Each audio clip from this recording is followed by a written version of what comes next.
turpinām mūsu sarīkojumu ar jaunvārdu veidošanas konkursu. Vārdus mēs dzirdējām, ka Kronvalds 4 gadus ir domājis vienu vārdu, bet šodien mums tāds unikāls notikums, ka mēs 10 minūtēs sacerēsim vismaz 3 vārdus un vēl dosim skaidrojumus, jo laiki mainās, un ļoti veikli un ātri prot darboties Pēteris Jansons, un mums ir vajadzīga žūrija. Tieši tā, mēs visi esam runātāji. Mēs visi esam mācījušies skolās, kurās latviešu valoda bija mācība valoda, ne tā kā Kronvaldā. Un es domāju, ka tāpēc mums visiem vārds ir tuvs, un tāpēc mēs visi varam arī radīt jaunus vārdus. Bet konkurss ir pilnīgi brīvprātīgi padarīšana. Es tūlītņās izstāstīšu, kā tas notiksies, un tad jūs varēsiet izlemt, vai jūs varat piedalīties, vai jūs gribat piedalīties, un tā tālāk. Margita ir sadrukājis ļoti daudz, tās uzdevuma lapas ir 3 uzdevumi, bet vispirms, kā katram konkursam pienākās, ir vajadzīga žūrija. Žūrijā, es saprotu, būs bez ievainām valodiem, vai ne? Jā, arī jau pārstāvi, ko mēs jau programmiņās esam rakstījuši.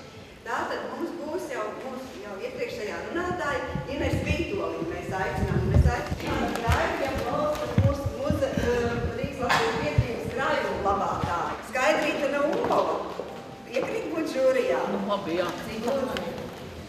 Dzindra Paela, jā. Arī lūdzu nāciet šeit, jo Indra Čekstera no Olgoras komisijas. Lūdzu, arī šeit pat. Nu, un mums būtu vēl kāds no publikas jāievēl.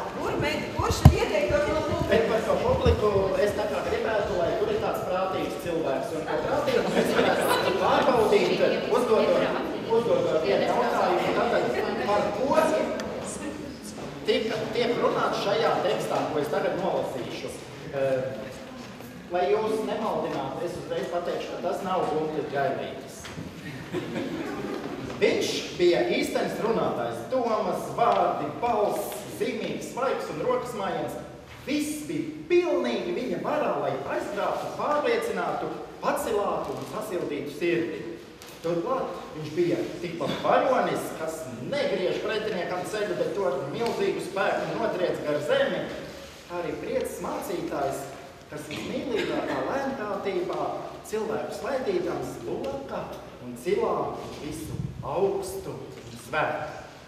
Par ko ir šis teksts? Man liekas, ka jūs zināt. Jā. Es domāju, ka viņi varētu būt pilnīgi. Jā, un to Jo tad aplaudēsim žūrijai.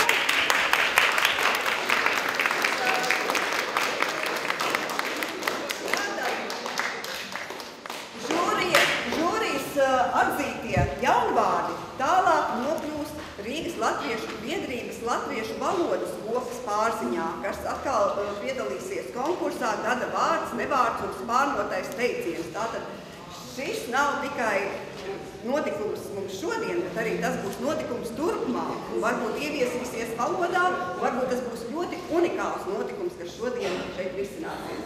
Jums būs tātad jāizpild 3 uzdevumi, bet pirms jūs ķeraties pie uzdevumiem, 3 padomi. Tātad pirmais, ko ir vērts atcerēties, jaunos vārdus darījot, lai nemeklējam tai reizē jaunus vārdus, kur mums jau sirmu pazīstamu diezgan, bet lai lūkojam tik tur jaunu vārdu atrast, kur latviešu valodā zināmam nojēgumam vai nu nebija līdz tam nekāda vārda, vai bija kāds sabojāts vācu vārds. Tātad šie 2 no Kronvalda, un tas, ko es pats gribu pateikt, man jau kaut kā liekas, ka vārds nav tikai zīme, vārds nav tikai skaņa, vārds ir vesela pasaule.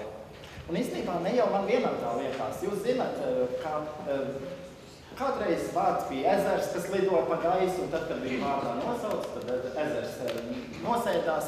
Tad, kad jūs radat vārdu, jūs radat veselu pasauli.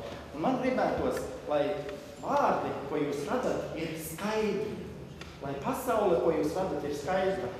Jo es tā citreiz domāju, ja es savā leksikā nelietotu dažus tādus vārdus, par kuriem man īsti skaidrības nav, varbūt es nebūtu nonācis tur, kur es esmu nonācis tagad. Nu, situācija tāda. Man ir bankā kredīts, un bankas operators man ik brīdī zvana un atgādina šo lietu, un man liekas, ka drīz es būšu pie bankrota. Bet, ja tur būtu citi vārdi, ja tur būtu bankas vietā, piemēram, parādnīca, kas parāda, ka tur ir parādi, un katra saistība ar banku nozīmē parādus. Un ja bankas darbinieks vai operators būtu parādīcis, kurš ik brīdī man zvana un izdīts no manis to parādu, tad varbūt es nebūtu tuvu izputēšanai. Vai ne? Tātad skaidrību šajos vārdos. Bet, par pašiem uzdevumiem. Darba lapas jau padalījās. Tātad uzdevums būs tāds pirmais – papildināt mūsdienu latviešu valodas vārdu krājumu pēc katra Kronvalda ieteiktā parauga ar pietēkli otņu. Piemēram, nākotne, sākotne un tā tālāk.